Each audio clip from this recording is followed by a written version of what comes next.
Mwambie hivi vijiwe vya bodaboda, nataka kulithibitisha hili. Hivi vijiwe vyasimamiwa ni ofisi ya rais mwenyewe, sio vile ukasikia sijui chini ya mkuu. Hivi vijiwe vya bodaboda hizi ni ajira anazosema rais kantoa, yani ni ruhusa zake yeye mwenyewe. Kwa hiyo sisi tukikutoa hapa na tukiacha nakala zetu mule zinapotakiwa tuziache, fosi utakao tumia itakuwa ndogo sana, mwisho wa siku utaharamika. Sawa, kwa sababu finally askari pale ukienda ukimwambia sijui mwanangu azuiwa, mruhusu, wewe askari atakwambia neno dogo tu, mimi sipo tayari kijio changu kufanya vipi, kupotea, na haya tayari yashafanyika. Kwa hiyo ukija hapa, kwa sababu wapo wanalisema hili kwamba kuna wababe hapa wana maneno mazuri tu, sawa wana maneno mazuri tu,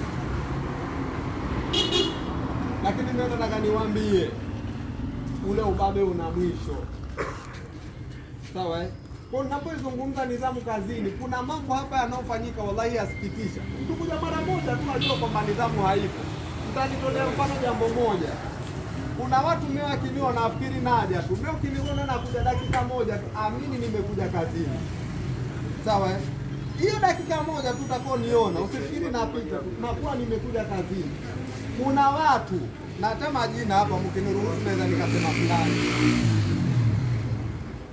Kuna watu wamwona mtu fulani yule pale azungumza na mtu, kaselewana na mtu vizuri, finally aondoke na chukua pikipiki, aoni wababe hao, haja kutikana kiweka chakuna na pikipiki hodari achukua ule. Hilo nyewe mukatae, lakini mimi nasema lipo. Hii ni nidhamu kazini, hakuna nidhamu. Sawa hakuna nidhamu. Lakini hapo naendelea kurudi